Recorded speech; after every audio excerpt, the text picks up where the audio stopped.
Subscribe now and press the bell icon. Never miss an update. Hello everyone, how are you? I think you will be fine. I am Neelam and I welcome to all of you to our study channel Kautilya Study Zone.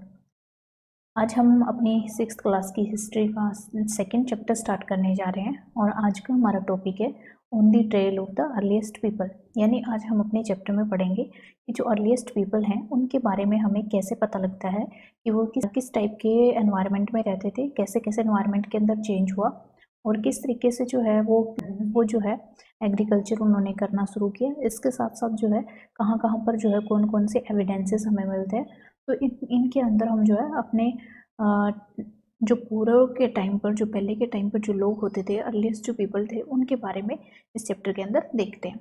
तो आइए देखते हैं कि इसके अंदर जो earliest people है वो मूव क्यों करते थे, यानी वो एक प्लेस से दूसरी प्लेस पर मूव क्यों करते थे। तो देखिए, जैसा कि हमने देखा है कि जो अर्लीस्ट पीपल थे वो हमेशा हंटिंग और गैदरिंग का काम करते थे, हंटिंग ऑफ वाइल्ड एनिमल्स। और इसके लिए जब आपको पता है कि जो एनिमल्स होते हैं वो प्लेस टू प्लेस विजिट करते हैं, मूव करते हैं, और इसीलिए जो अर्लीस्ट पीपल थे उनको हंट करने के लिए, उनका शिकार करने के लिए वो भी जो है एनिमल्स का पीछा करते थे। और इसलिए उनको क्या करना पड़ता था, एक जगह से दूसरी जगह जो है मूव करना पड़ता था। तो एनिमल्स को हंट करने के लिए इसके साथ साथ फिशेस को कैच करना है उनको रिवर्स के अंदर से, तो उसके साथ साथ भी उनको मूव करना पड़ता था।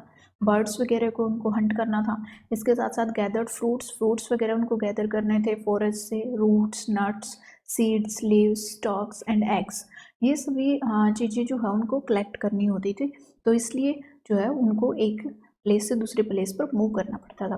तो देखिए, मेनली यहाँ पर 4 रीजन जो है वो दिए गए हैं कि क्यों जो अर्लीस्ट पीपल है वो one place to another place move करते थे, वो हंटर एंड गैदरर थे। तो इसमें देखिए, जो फर्स्ट जो रीज़न है वो क्या है कि उनको जब वो एक ही प्लेस पर लंबे टाइम तक, लॉन्ग टाइम तक स्टे करते थे, तो वहाँ पर जितने भी रिसोर्सेज थे, वहाँ पर जितने भी रिसोर्सेज होते थे, प्लांट्स, एनिमल्स, वो सब क्या हो जाते थे, वो फिनिश हो जाते थे।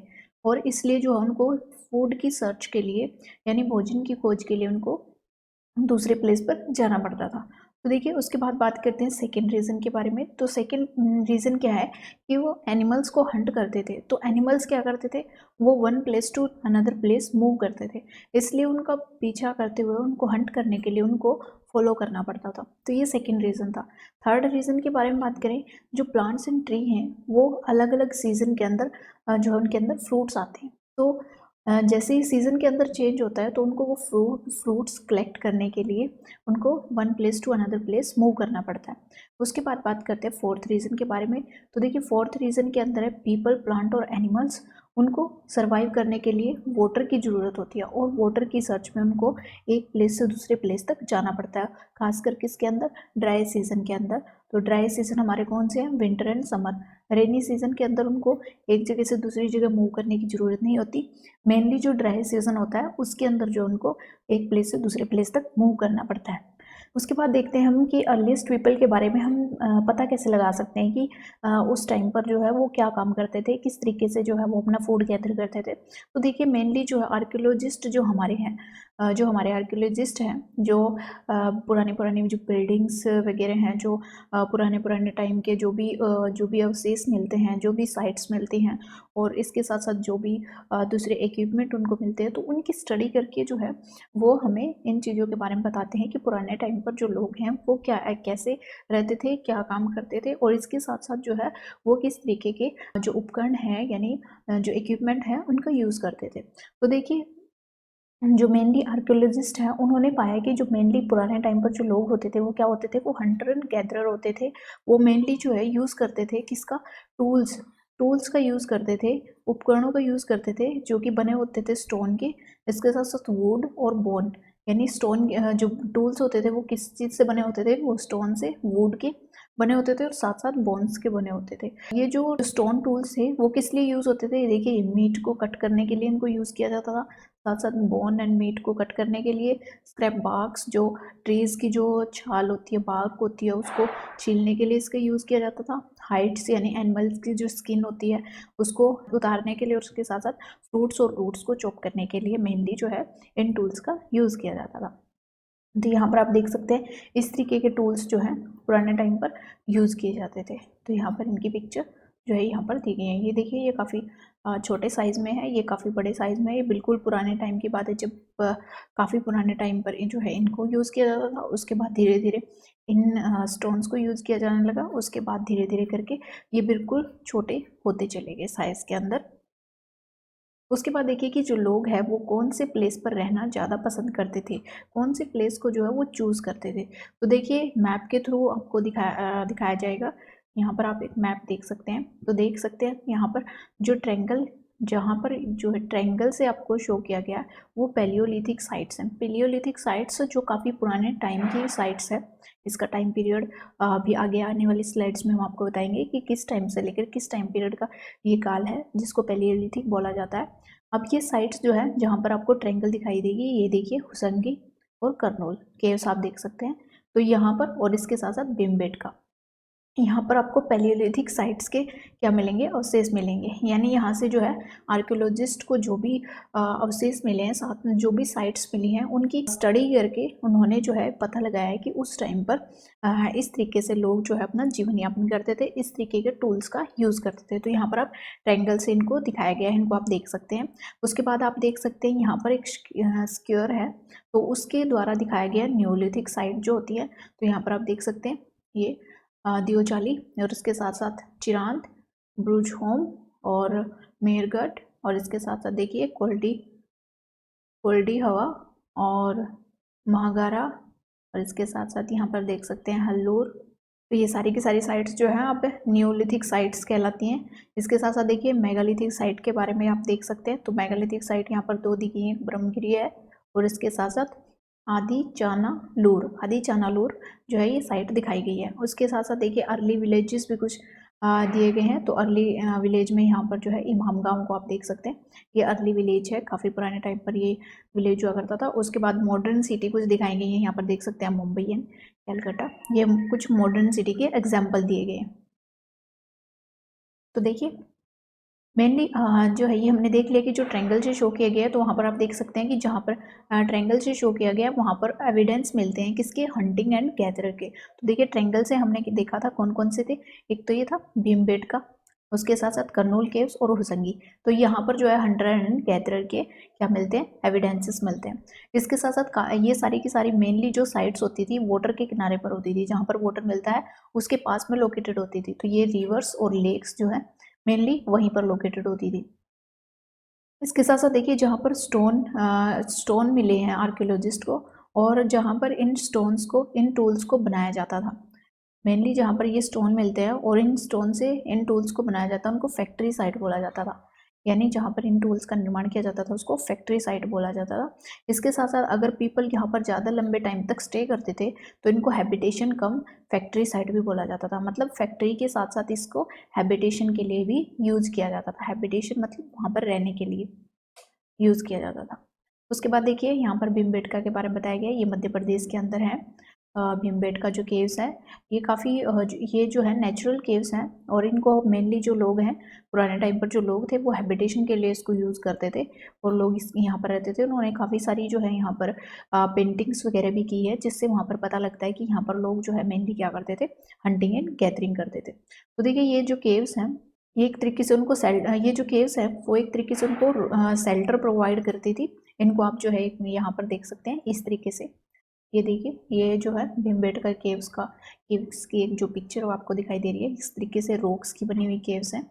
यहाँ पर लोग जो है वो रहते थे, अपने आप को रेन से बचाने के लिए, हीट एंड विंड से बचाने के लिए ये जो है यहाँ पर रहते थे। तो ये नेचुरल केव्स हैं, नेचुरल हैं, और ये विंध्या जो हमारा विंध्या पर्वत जो है उनके वहाँ पर, और डेक्कन रीजन है वहाँ पर जो है ये मिलती हैं।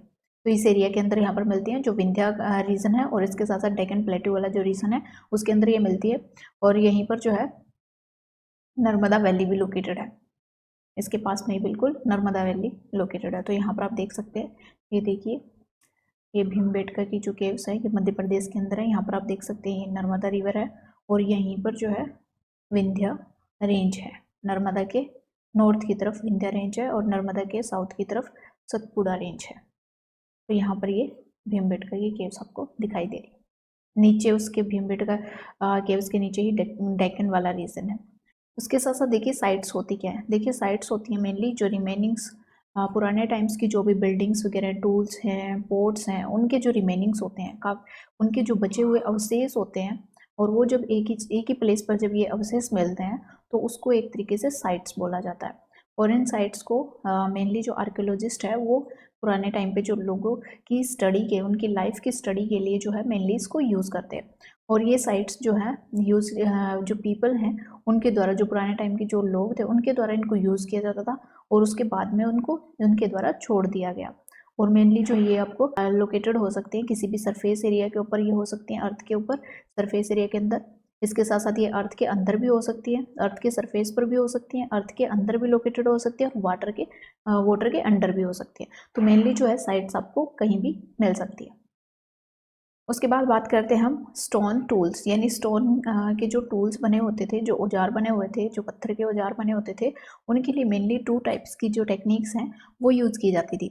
अगर हम फर्स्ट टेक्निक के बारे में बात करें तो फर्स्ट जो है टेक्निक के अंदर स्टोन ऑन स्टोन, यानी एक स्टोन को रख दिया जाता था, जिससे हमें क्या बनाना था, उपकरण बनाना होता था, जिससे हमने कोई भी टूल बनाना है। इसको कोर स्टोन बोला जाता था, कोर, जिसका हमने क्या करना है, जिसको शेप देके हमने उपकरण बनाना है। एक सेकंड स्टोन को हैमर की तरह, हथौड़े की तरह उसको यूज़ किया जाता था, और उस स्टोन की सहायता से इसके ऊपर वार करके इसको क्या किया जाता था, इसकी जो शेप को चेंज करके इसको टूल बनाया जाता था। तो ये स्टोन ऑन स्टोन, यानी स्टोन के ऊपर स्टोन से स्ट्राइक करके उसके ऊपर मार कर उससे जो है जो टूल है उसकी डेवलपमेंट की जाती थी। अब देखिए बात करते हैं सेकेंड मेथड के बारे में। तो ये देखिए ये है प्रेशर फ्लेकिंग। तो देखिए प्रेशर फ्लेकिंग के अंदर क्या होता है कि इसके अंदर वन जो स्टोन होता है, जो कि कोर स्टोन है, जिसको हमने उपकरण बनाना है, इसके ऊपर हम जो है एक पीस ऑफ बोन या a piece of another stone वो उसको यूज़ करते हैं, और उसके ऊपर फिर हम एक नेक्स्ट जो स्टोन है जिसको हैमर की तरह यूज़ किया जाता है उससे स्ट्राइक करते हैं। तो ये वाला जो स्टोन है वो ये जो हमने बोन या अनदर कोई स्टोन यूज़ किया है, इसके ऊपर इसको मार करके और नीचे वाले जो है इस स्ट्राइक करके नीचे वाले जो स्टोन की शेप चेंज की जाती है, तो इसको बोलते हैं प्रेशर फ्लेकिंग। तो देखिए जो कोर इसके अंदर क्या होता है कि जो कोर है, जो कोर वाला जो स्टोन है जिसको हमने एक उपकरण के अंदर चेंज करना, टूल के अंदर चेंज करना, उसको जो है एक तरीके से यूज़ किया जाता है, और उसके ऊपर क्या किया जाता है, उसके द्वारा हैमर स्टोन के द्वारा की पीस ऑफ बोन या स्टोन की सहायता से, जो कि उस कोर स्टोन के ऊपर रख दिया जाता है, उसके ऊपर जो हैमर से स्ट्राइक करके क्या किया जाता है, जो फ्लेक्स हैं उनको रिमूव किया जाता है, और टूल को एक तरीके से जिस शेप में हम लेके आना चाहते हैं वैसे लाया जाता है। तो यहाँ पर आप जो है इस तरीके से इसको देख सकते हैं। उसके बाद बात करते हैं हम फाइंडिंग ऑफ फायर, यानी पुराने टाइम पर लोगों ने फायर की जो है खोज भी की हुई थी, तो इसके जो एविडेंस है वो कहाँ से मिलते हैं। तो ये एविडेंस जो हमें करनूल केव से मिलते हैं। कुरनूल केव्स जो है ये कहाँ पर है, ये आंध्र प्रदेश के अंदर है, आंध्र प्रदेश के अंदर है ये केव्स।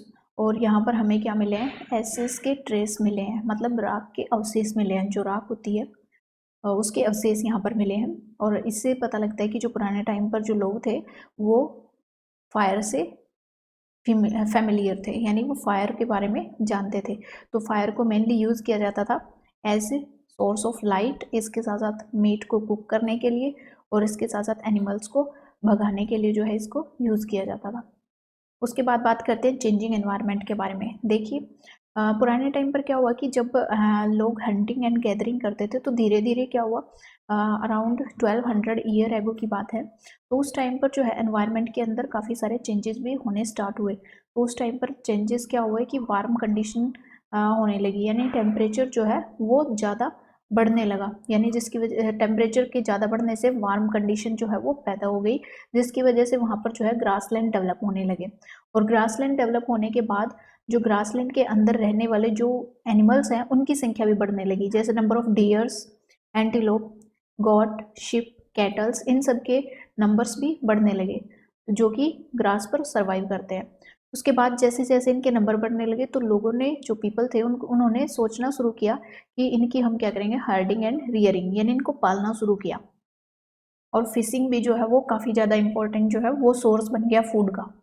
उसके बाद धीरे धीरे जैसे जैसे ग्रासलैंड अपने आप से उगते गए तो लोगों ने खुद ही ग्रेन्स को उगाना भी शुरू किया। और मेनली जो है वो कौन कौन से जो क्रॉप्स थी, मेनली है व्हीट, बार्ले एंड राइस। ये जो है एक फर्स्ट टाइम अपने आप नेचुरली ग्रो होना शुरू हुए। उसके बाद धीरे धीरे जो है वहाँ के पीपल ने, जो लोग रहते थे, अर्लीस्ट पीपल थे, उन्होंने जो है इनको ग्रे फूड के रूप में जो है इनको उगाना शुरू कर दिया। उसके बाद बात करते हैं नेम्स एंड डेट्स के बारे में। जो मेनली आर्कियोलॉजिस्ट होते हैं, जब वो किसी साइट की जब स्टडी करते हैं तो वो जो भी अवशेष मिले हैं, यानी जो भी टूल्स वगैरह या जो भी साइट्स मिली है, तो उसके अंदर वो ही उसके टाइम पीरियड को, यानी ये कितने टाइम पीरियड पहले का है, तो वो उसको क्या करते हैं, एक तरीके से डेटिंग दे देते हैं, उसको नेम दे देते हैं और उसकी डेटिंग कर देते हैं कि ये कितने पुराना जो है, कितने पुराने अवशेष है या कितनी पुरानी साइट है। और इसको जो है, जैसे ये काफ़ी जो हमारे ये जो स्टोन टूल्स वगैरह जो मिले हैं, इनको जो है इन्होंने क्या नाम दिया है, पैलियोलिथिक। पैलियोलिथिक एज, यानी पैलियोलिथिक किससे मिलकर बना है? देखिए, एक ग्रीक वर्ड है जो कि दो वर्ड से मिलकर बना है। पैलियो, पैलियो का मतलब होता है ओल्ड, और लिथोस का मतलब होता है स्टोन, यानी काफ़ी जो पुराने स्टोन है, यानी स्टोन एक जो है मेन इम्पोर्टेंट सोर्स, मतलब मेन इम्पोर्टेंट सोर्स था जो यूज़ होता था कुछ भी काम करने के लिए। मेनली जो है ज़्यादातर काम करने के लिए, जैसे स्टिचिंग वगैरह करनी है या एनिमल्स की हंटिंग करनी है, इस तरीके से काफ़ी सारे कार्यों के लिए क्या किया जाता था, स्टोन्स का यूज़ किया जाता था। और इसी वजह से जो है इनका नाम, यानी जो साइट्स है कितने टाइम पुरानी है, उनका नाम भी डेटिंग जो की गई है और उनका नेम जो दिया गया है वो भी इसी के नेम पर, जो है स्टोन के नेम पर, जो ओल्ड स्टोन यूज़ किए जाते थे उनके नेम पर जो है इसका नाम रख दिया गया है। तो देखिए, मेनली पेलियोलिथिक जो पीरियड है वो एक्सटेंड करता है 2 मिलियन ईयर एगो से लेकर 2 मिलियन, अगर हम ईयर की बात करें 2 मिलियन से लेकर 12,000 ईयर एगो तक के बीच के पीरियड को हम क्या बोलते हैं, पेलियोलिथिक पीरियड बोलते हैं। और इसको भी जो है 3 पार्ट्स में डिवाइड किया गया है, lower paleolithic, middle paleolithic and upper paleolithic age. तो इसको इस तरीके से टाइम पीरियड के अंदर डिवाइड किया गया। तो मोस्टली जो ह्यूमन की हिस्ट्री है वो 99% जो है इसी एज के अंदर कवर होती है। यानी ह्यूमन के बारे में जितनी भी जो भी ह्यूमन के अंदर डेवलपमेंट हुई है, इसके साथ साथ कैसे कैसे एनवायरनमेंट के अंदर चेंज हुए हैं, कैसे कैसे एनिमल्स के अंदर या एनिमल्स जो हैं, और इसके साथ साथ एग्रीकल्चर, उनके अंदर क्या क्या चेंजेस हुए हैं, तो ये मेनली जो ह्यूमन हिस्ट्री है वो 99% जो है वो इसी एज से बिलोंग करती है। यानी पिलियोलिथिक पीरियड का जो टाइम है उसी एज से बिलोंग करती है। उसके बाद बात करते हैं कि 12,000 ईयर से लेकर और 10,000 ईयर तक। यहाँ पर आप देख सकते हैं 12,000 ईयर एगो से लेकर 10,000 ईयर एगो के बीच में अगर हम बात करें तो ये पीरियड कहलाता है मेसोलिथिक। तो इसके अंदर जो है काफ़ी सारे एनवायरमेंटल चेंज जो हैं वो होने लगे, तो इसको बोलते हैं हम मेसोलिथिक एज, यानी मिडिल स्टोन एज। उसके बाद जो लास्ट में अगर हम बात करें कि सबसे लास्ट में जो एज आती है वो हमारी 10,000 ईयर एगो के बाद की जो एज है उसको न्यूलिथिक एज बोलते हैं। देखिए, मेसोलिथिक के एज के अंदर क्या हुआ कि काफ़ी जो है छोटे साइज़ के स्टोन्स जो है उस टाइम पर यूज़ किए जाने लगे, काफ़ी टीनी साइज़ के, तो इसलिए जो है इसको माइक्रोलिथ भी बोला जाता है। ये जो छोटे छोटे स्टोन जो यूज़ किए जाते थे उनको माइक्रो बिल्कुल छोटा, इन माइक्रोलिथ जो स्टोन है वो यूज़ किए जाते थे। अब माइक्रोलिथ जो स्टोन है वो मेनली जो है उनके हैंडल लगे होते थे। ये हैंडल जो है वो बने होते थे बोन के और वुड के, यानी एक तरीके से जैसे आप बोल सकते हैं सा या सिकल्स। सा जैसे आरी आपने देखी होगी, आरी जो पेड़ काटने के लिए मेनली यूज़ करते हैं, और इसके साथ साथ सिकल्स आप देख सकते हैं जिसको द्रांति भी हम बोलते हैं, जो कि चारा वगैरह काटने का काम आती है। तो इस तरीके से उनके अंदर जो है हुक लगे होते थे, यानी आगे जो है वो माइक्रोलिथ यानी छोटा पत्थर लगा होता था और उसके पीछे जो है उसके ऊपर हुक लगा दिया जाता था, किसी बोन या वुड की सहायता से, लकड़ी की सहायता से बोन लगा दिया जाता था। उसके बाद बात करते हैं रॉक पेंटिंग्स के बारे में। देखिए, मेनली जो है यहाँ पर रॉक पेंटिंग्स जो है कहाँ पर मिलती हैं, मध्य प्रदेश एंड जो सदर्न यूपी है उसके अंदर मिलती हैं। यहाँ पर जो पेंटिंग्स मिली हैं इनसे जो है ये जो केव्स के अंदर जो पेंटिंग मिली है, जैसे भीमबेटका जो केव्स हैं, यहाँ पर जो है हंटिंग एंड गैदरिंग से रिलेटेड जो है काफ़ी सारी पेंटिंग्स बनी हुई हैं, और इसीलिए आर्कियोलॉजिस्ट का ये मानना है कि वहाँ पर जो लोग रहते थे वो मेनली हंटिंग एंड गैदरिंग करते थे। तो ये जो पेंटिंग्स है वो काफ़ी जो है चीज़ें बताती हैं कि उस टाइम पर जो लोग हैं किस एक्यूरेसी से किस एक्यूरेसी जो विल्ड एनिमल्स की हंटिंग करते थे और क्या क्या उनके पास स्किल्स होती थी। तो इन सब के बारे में जो है इन केव्स की अंदर जो पेंटिंग है उनसे पता लगता है। हु डिड वट, यानी उस टाइम पर जो लोग वो क्या करते थे। तो मेनली ये हमने बात कर ही चुके हैं कि उस टाइम पर हंटिंग करते थे, गैदर करते थे जो प्लांट प्रोड्यूस थे, यानी जो फॉरेस्ट से जो भी प्रोड्यूस मिलते थे, जो भी फूड आइटम फ्रूट्स वगैरह मिलते थे वो गैदर करते थे। इसके साथ साथ स्टोन्स वगैरह बनाते थे वो, और इसके साथ साथ पेंटिंग करते थे केव के ऊपर, केव की वो जो वॉल्स थी उनके ऊपर पेंटिंग करते थे। उसके बाद बात करते हैं ऑस्ट्रिच। ऑस्ट्रिच यानी स्त्रुमुर्ग, जो एक काफ़ी विशाल का जो पक्षी होता है, उसके बारे में कि इंडिया के अंदर जो है इसके क्या क्या अवशेष मिलते हैं। तो देखिए मेनली जो इंडिया के अंदर ऑस्ट्रिच है वो पैलियोलिथिक पीरियड के दौरान मिला है। उस टाइम पर जो है इसके मतलब ये जो है उस टाइम पर प्रेजेंट था। जो ऑस्ट्रिच है वो इंडिया के अंदर पैलियोलिथिक पीरियड के टाइम पर प्रेजेंट था, क्योंकि इसके जो है काफ़ी सारे अवशेष मिले हैं। कहाँ पर मिले हैं? इसके एग के अवशेष मिले हैं। जो एग सेल्स हैं वो मिली हैं पाटने इन महाराष्ट्र, जो कि कोल्हापुर डिस्ट्रिक्ट के अंदर है। महाराष्ट्र के अंदर जो कोल्हापुर डिस्ट्रिक्ट है वहाँ पर है पाटने। पाटने जो विलेज है उसके अंदर काफ़ी सारे एग सेल्स मिले हैं ऑस्ट्रिच के। इनके ऊपर काफ़ी सारे डिज़ाइन जो वो बनाए गए हैं इन सेल्स के ऊपर, और इसके साथ साथ इन सेल्स की सहायता से बीड्स यानी जो छोटे छोटे मोती होते हैं वो भी बनाए गए हैं। उसके बाद बात करते हैं होसंगी, जो कि कर्नाटका के अंदर है। होसंगी की जो केव्स हैं वो कर्नाटका के अंदर है। तो काफ़ी सारी जो है पैलियोलिथिक पीरियड्स की काफ़ी सारी साइट्स जो है यहाँ पर मिली हैं, और काफ़ी लार्ज नंबर ऑफ टूल्स भी यहाँ पर मिले हैं। और इसको जो है एक तरीके से हैबिटेशन कम फैक्ट्री भी बोला जाता है, यानी यहाँ पर टूल्स का निर्माण भी होता था। जो स्टोन्स वगैरह के जो टूल्स थे वो भी यहाँ पर बनते थे, और लोग यहाँ पर काफ़ी लंबे टाइम तक स्टे भी करते थे, और इसीलिए जो है इसको हैबिटेशन कम फैक्ट्री साइट भी बोला जाता है। उसके बाद देखिए कुछ और इंपॉर्टेंट जो डेट्स है, ये वैसे मैंने तो आपको बता दी हैं पिछली स्लाइड्स में। मेसोलिथिक पीरियड जो हमने देखा 12,000 से लेकर 10,000 ईयर एगो का जो पीरियड था वो मेसोलिथिक था। उसके बाद जो न्योलिथिक जो एज है वो स्टार्ट हुई हमारी 10,000 ईयर एगो, और अब तक जो चल रही है वो न्योलिथिक एज ही है। तो यहाँ पर जो है हमारा चैप्टर जो है वो फिनिश होता है। उम्मीद है कि आपको ये समझ आया होगा। अगर कोई भी आपका डाउट है तो आप हमें कमेंट सेक्शन में लिखकर अपने डाउट जो पूछ सकते हैं। If you like the video, then please like, share and subscribe our channel and press the bell icon for the latest updation of the video. Thank you for watching the video. Take care of yourself and God bless you. Subscribe now and press the bell icon. Never miss an update.